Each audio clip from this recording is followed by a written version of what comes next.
दोस्तों नमस्कार। दुनिया भर की बड़ी बड़ी अर्थव्यवस्थाओं के साथ साथ सभी देशों के लिए मौजूदा समय बहुत कठिनाई भरा है। मंदी, महंगाई, छंटनी, जंग और ऊंची ब्याज दरों की चुनौतियों से निपटना दुनिया के बड़े बड़े देशों के लिए भारी पड़ रहा है। लेकिन ऐसे मौजूदा दौर में भी चमकता सितारा साबित हो रहा है भारत। ये हम नहीं कह रहे, बल्कि इंटरनेशनल मॉनेटरी फंड यानी IMF ने इस साल मई में भारत को ब्राइट स्पॉट बताया था। IMF ने ये भी कहा था कि आने वाले सालों में भारत ग्लोबल ग्रोथ में अहम भूमिका निभाएगा। यह सिलसिला यहीं नहीं ठहरता। एक और दिग्गज इन्वेस्टमेंट बैंक ने इस बात की तस्दीक कर दी है। गोल्डमैन का नाम तो आपने सुना ही होगा। गोल्डमैन ने तो यहाँ तक कह दिया कि भारत दुनिया की दूसरी सबसे बड़ी इकोनॉमी वाला देश बनेगा। गोल्डमैन ने कहा कि भारत इस मुकाम पर 2075 तक पहुँच जाएगा। दूसरे नंबर की इकोनॉमी बनने में भारत न सिर्फ जापान और जर्मनी बल्कि अमेरिका को भी पीछे छोड़ देगा। सिर्फ चीन भारत से ऊपर होगा, जो तब तक दुनिया की सबसे बड़ी अर्थव्यवस्था वाला देश बन चुका होगा। गोल्डमैन की इस रिपोर्ट में जिक्र किया गया है कि भारत 1.4 अरब के साथ दुनिया की सबसे बड़ी आबादी वाला देश बन गया है और इसकी GDP ग्रोथ आने वाले सालों में बेहद ही नाटकीय अंदाज में आगे बढ़ेगी। फिलहाल भारत दुनिया की 5वीं सबसे बड़ी इकोनॉमी वाला देश है। अभी अमेरिका, चीन, जापान और जर्मनी के बाद भारत का नंबर आता है। रिपोर्ट में कहा गया है कि 2075 में भारत की इकोनॉमी 52.5 लाख करोड़ डॉलर की होगी। पहले नंबर पर 57 लाख करोड़ डॉलर के साथ चीन होगा। वहीं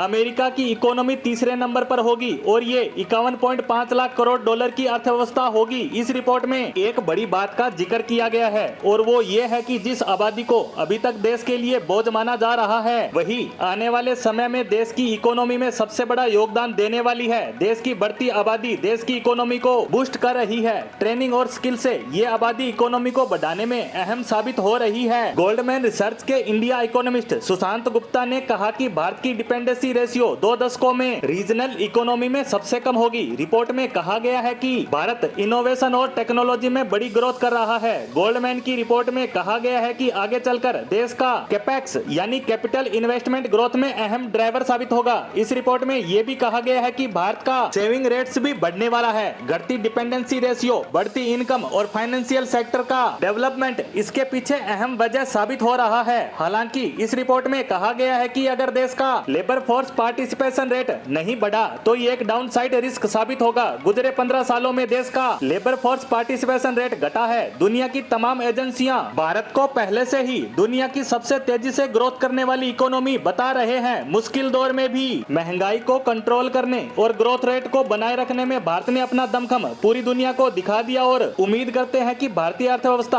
आगे भी उम्मीद से बेहतर प्रदर्शन करती नजर आएगी, क्योंकि भारत इनोवेशन और टेक्नोलॉजी के साथ साथ मैन्युफैक्चरिंग का भी हब बनता जा रहा है, जिसके दम पर भारतीय इकोनॉमी लगातार बूस्ट कर रही है। इसी के साथ हमारी आज की पोस्ट को यहीं समाप्त करते हैं। धन्यवाद।